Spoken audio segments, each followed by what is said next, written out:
Haha, that's right, Slimy. It's time for another chapter of The Adventures of Trash Gordon. Oh, he just loves reading trash. Here we go. Chapter 692. When we last left our hero, he was on the planet Snort a lot, trying to get some sleep. Even heroes need some shut-eye. Unfortunately, all the Snoretians were snoring. Even the pillows and blankets were snoring. It was a sight for snore eyes. How would Trash ever get to sleep with all that noise? Luckily, our hero had brought along something noisier, his bugle.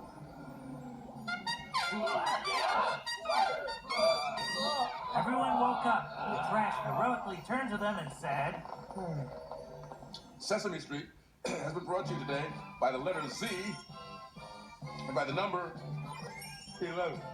Then our hero boldly fell asleep.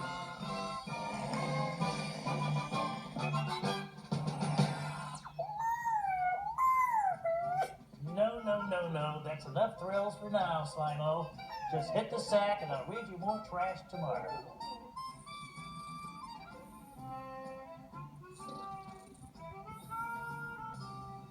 Ah, he loves adventures.